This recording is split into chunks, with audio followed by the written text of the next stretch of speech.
Okay, so we're looking at this rates of reaction.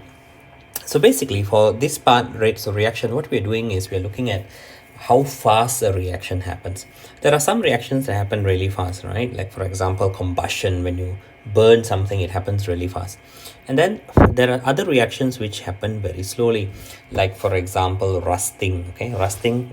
Okay, example here, rusting is a very slow process. Some happen fast, some happen slow.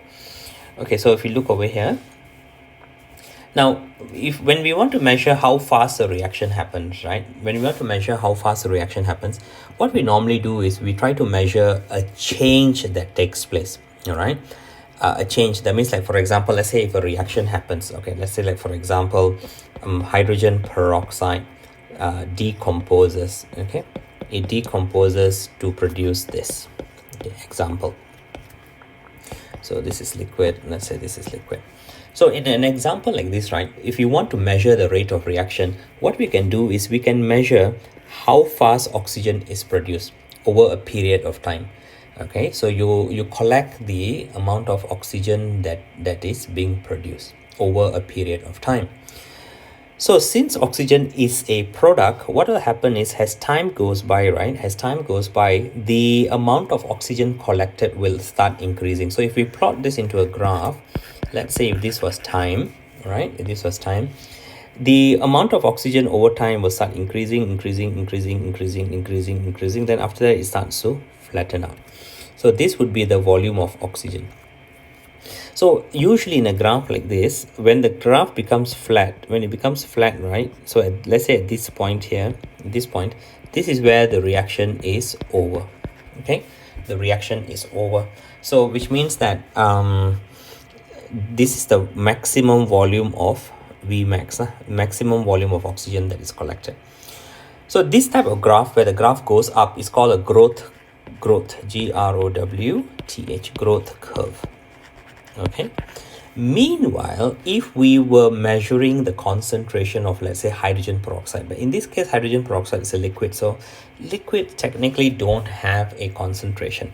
But let's say if we were measuring the concentration of hydrogen peroxide, and if we plotted this into a graph, at the very beginning, the concentration of hydrogen peroxide is very high. Okay. Then over time, it begins to decrease, and then it becomes like that.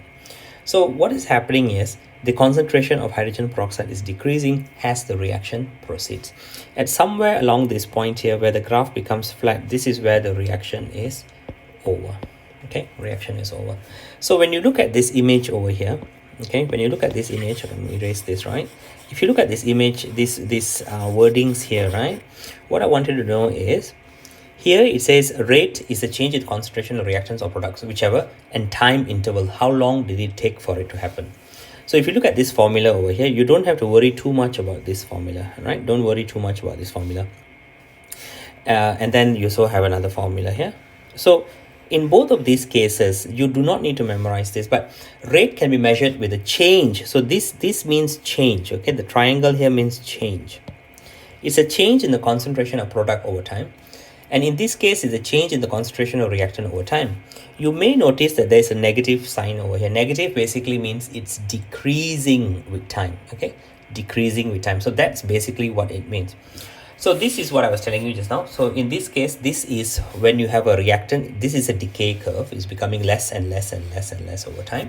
Meanwhile, when you measure product, the graph will be going upwards, okay? So because products are produced over time. So in this type of graphs, what I want you to know is, let's say we take few random points, right? Let's say here and here, okay? So same thing over here. Let's say at the beginning here, let's say we call this A, we call this B, we call this C, and then let's say somewhere here is D. What I would like y'all to know is the rate, okay? Rate of reaction, basically how fast a reaction happens at A is greater than B, B is greater than C, and C is greater than D, and at D rate is basically equals to 0. Now the reason why the rate is 0 here is reaction is over. So rate is 0, right? So the rate of reaction is decreasing Same thing over here. Rate of reaction is decreasing. The reason why it's decreasing is because what is happening is from here to here, the concentration of reactants is decreasing. So as less and less reactants are present, chances of them colliding with each other becomes less, so the rate will also start becoming less. Okay, so this is for both graphs okay, but at D the reaction is over. That means in this case there is no more new product is being formed here. Okay, and in this case all the reactants that needed to react is over already. Okay, so then we come to this part here. We talk about initial relative rates of reaction. Okay, like for example, like when the reactions happen, right, they need to happen at the same rate. Okay, example. Let's say we work with an example here. Okay, let's look at this question over here. Okay, so this is a balanced equation showing you ammonia and oxygen and nitrogen and water. Okay, so it says here the initial rate of formation of nitrogen is 0.27 molar per second. What does this sentence here mean?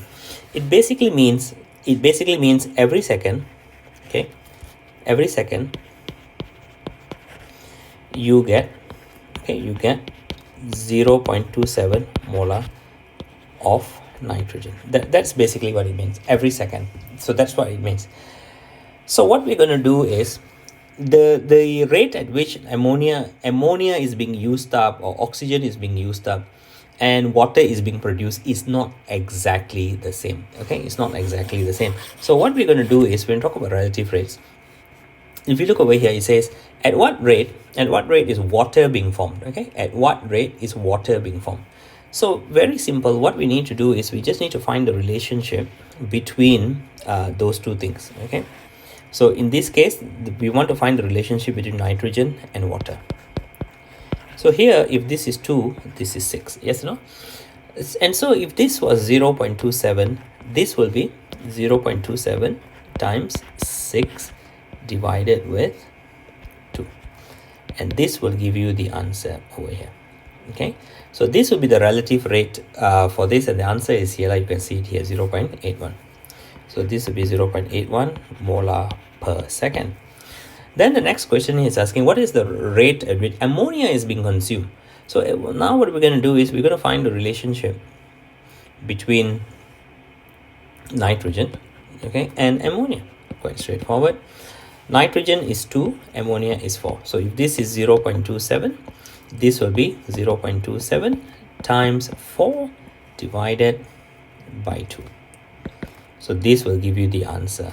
I think this is 0.54 molar per second. So this is called relative rates. All right, so like for example, if one reacts at a particular rate, the other one may not react at the same rate if the ratio in the equation is not the same. So we need a balanced equation to be able to do this. All right, okay, so then we move on to collision theory.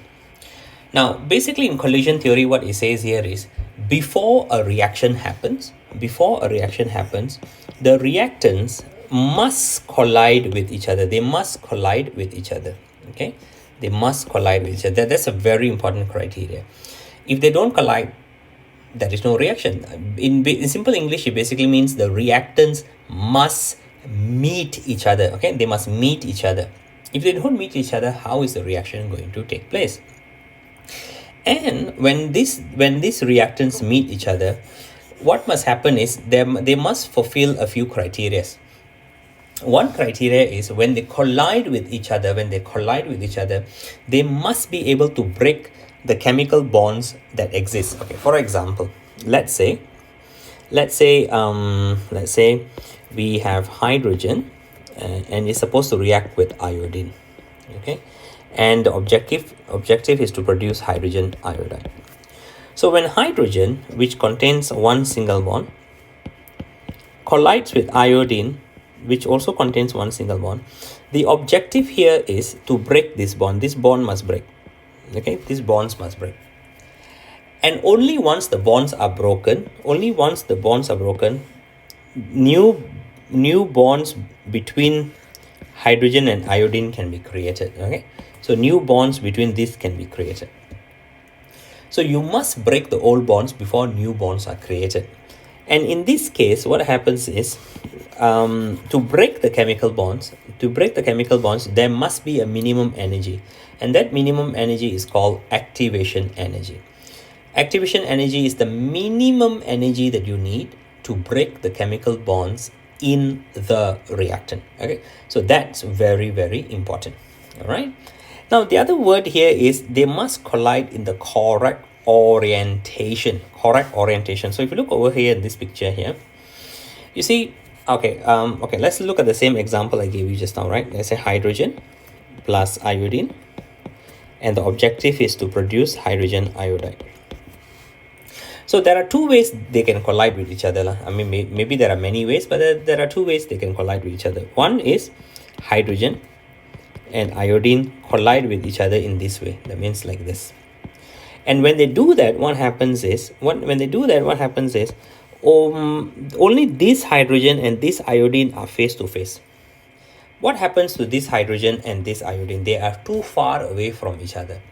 So even if the bond breaks, they cannot combine with each other. Meanwhile, if it was like this, hydrogen and hydrogen, and then here is iodine and iodine, what if they collided in this manner? Then what happens is there is a possibility that these two guys can combine with each other, and these two can combine with each other when the bonds are made. So this will be considered as the correct orientation. This is wrong orientation. So as far as you are concerned, you don't need to know what is correct orientation, what is wrong orientation. But it basically means that when they collide with each other, there must be a certain manner in which they collide. Okay, you cannot just randomly hit into each other and then a chemical reaction happen. It doesn't work like that. So back to this again. So a reaction that fulfills two of these criteria, that means the first criteria was having enough energy. Second criteria was correct orientation.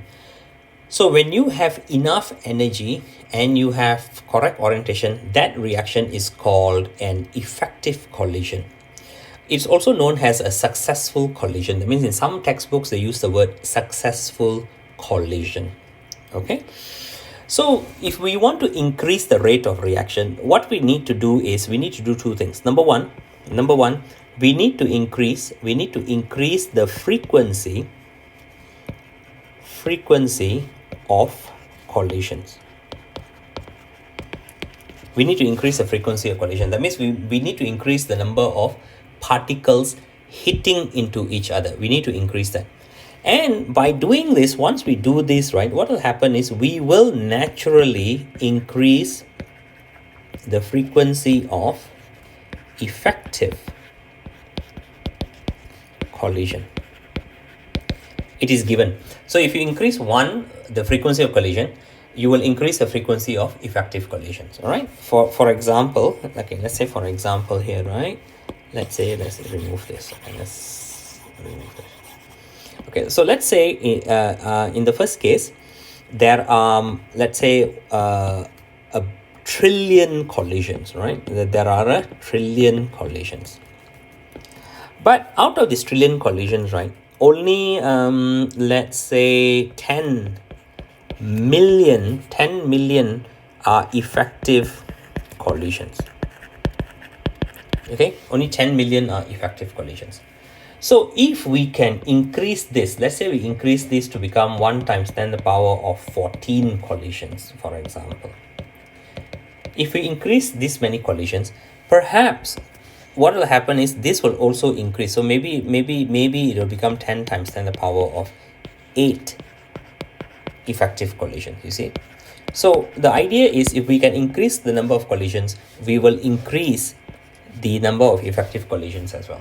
All right. So we have to increase this so that increases. So how do we increase the effective collisions? All right. How do we increase effective collisions?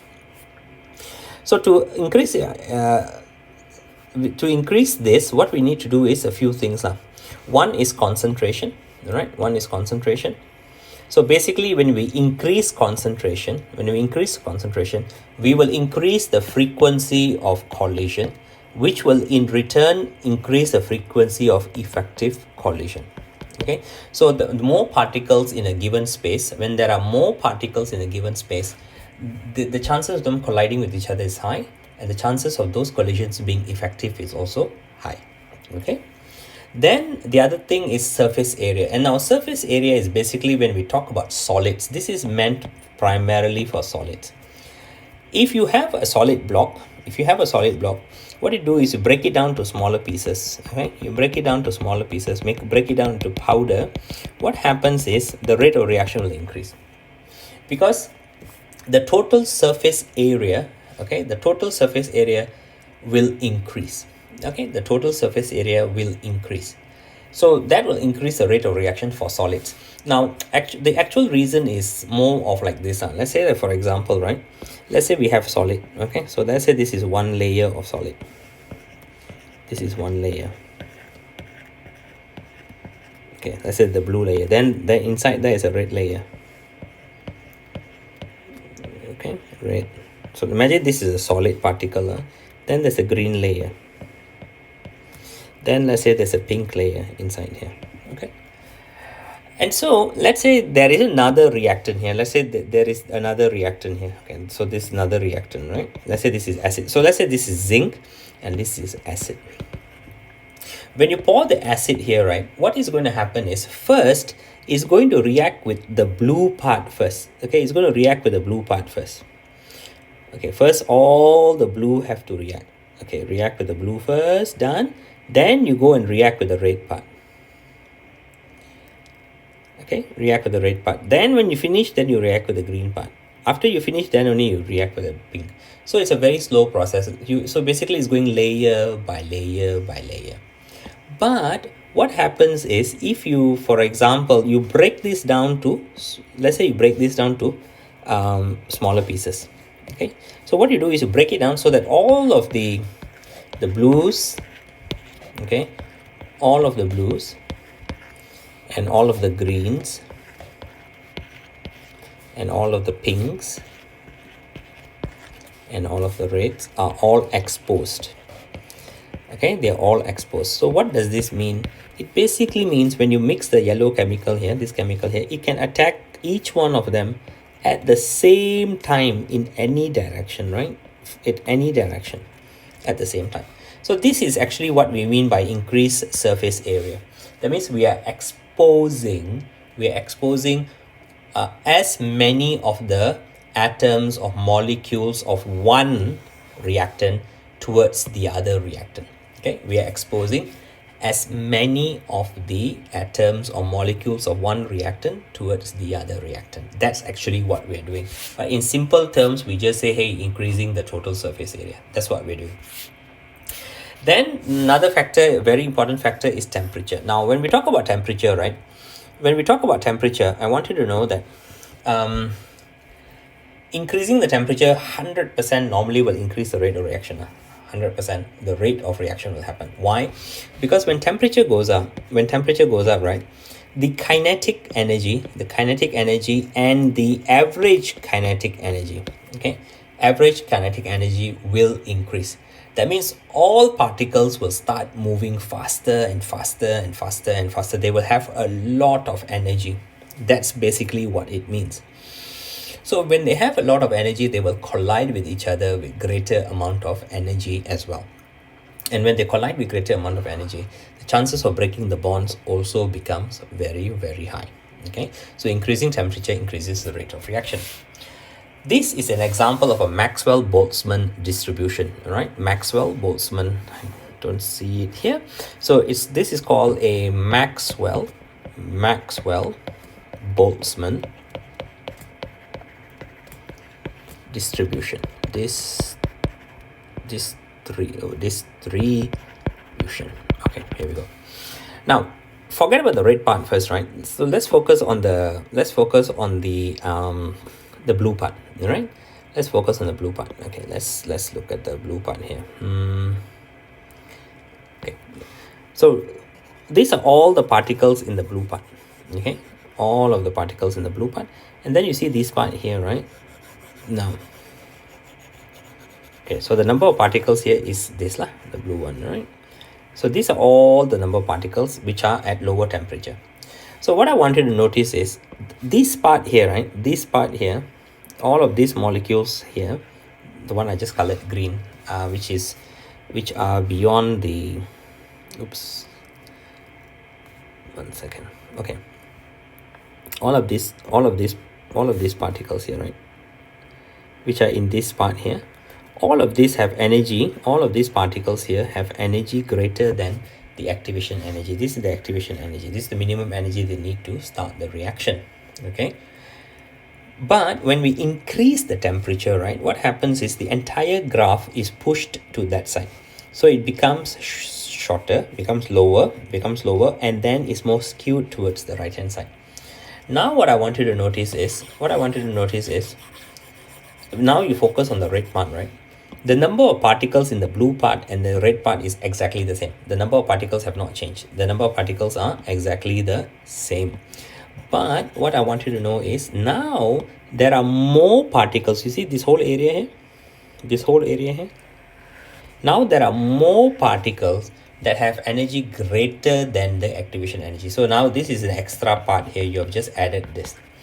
So they have more energy than the activation energy. This is the activation energy, right? Activation energy is the minimum energy you need to break the bonds. So let's say, well, if we increase the temperature even more, let's say we increase the temperature even more, right? So the graph, how will it look like? So the graph may look something like this, Wow, it may look something like this. So now even more particles have energy greater than the activation energy. See?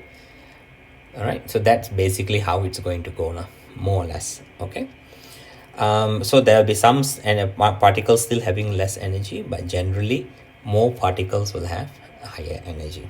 That's the Maxwell-Boltzmann distribution. Now, then that brings us to this part here where it talks about catalysts, right? We talk about catalysts. Let's clear the page. So catalyst, okay, what catalyst does is it lowers the activation energy. You see over here, it lowers the activation energy by providing an alternative pathway. So when you have two types of reaction, exothermic reactions and you have endothermic reactions, right? Okay, let's somewhere here I found, sorry. Okay, here. So this type of reaction, this one, where's the earlier? Is there an earlier graph? No, don't have. Okay. So let's say when we have an exothermic reaction, all right. In an exothermic reaction, we can draw the energy profile diagram like this. In an exothermic reaction, right? So let's say this is reactant 1, let's say this is reactant 2, and then you have product 1, and then you have product 2. Right here, this part here, this is delta H. This is the enthalpy difference between reactants and products. Meanwhile, this part here, this is the activation energy. Okay. And when you have a catalyst, what happens is the activation energy becomes slightly lower, just slightly lower. So the green will be the activation energy. So a catalyst helps to lower the activation energy. That's what the catalyst does. Meanwhile, for an endothermic reaction, right? For an endothermic reaction, same, it looks exactly the same, but just a slight difference here. Okay. So this is lower, and then it goes up, and then it comes back down here, and it goes like that, okay? So let's say this is reactant number 1 plus reactant number 2, product number 1 plus product number 2. So in this case, this part is the delta H, the difference between reactants and products, okay? And then this is the activation energy. This whole chunk here, this is called the activation energy. And with the presence of a catalyst, the activation energy basically becomes slightly lower, like that. Okay. So with the presence of a catalyst, the activation energy becomes lower. So the catalyst allows the reaction to happen, and it lowers the activation energy. So which means that now there is less energy needed to break the bonds in the reactant. Okay. So by lowering the activation energy, we are lowering the minimum energy that you need to break the bonds in the reactant. So now more collisions can be classified as effective collisions. Okay, more collisions can be classified as effective collisions. That means earlier, okay, earlier, for example, let's say when two molecules collided with each other, okay, to break the bonds in them, you needed 100 joules, let's say. Now, after adding a catalyst, when they collide with each other, you maybe only need 80 joules. 80 joules can break the bonds already. So earlier you needed 100 joules, now you need 80 joules. So that is why a catalyst lowers the activation energy. In other words, a catalyst lowers the energy needed to break the bonds. Okay. So so here in this last graph here, you can see this is, let's say, this image, the original image is with the catalyst at original activation energy. But when you add a catalyst, right? When you add a catalyst, what happens is the activation energy is reduced. It becomes like that. Okay. So let's say, like, for example, like in Murphy, let's say initially the passing mark for Murphy is 50. But if you add a catalyst, the passing mark becomes 40. So most students can pass the exam. That's basically what a catalyst does. All right. And that concludes the study area number 1. Okay. That concludes study area number 1. We will be moving to study area number 2 next week.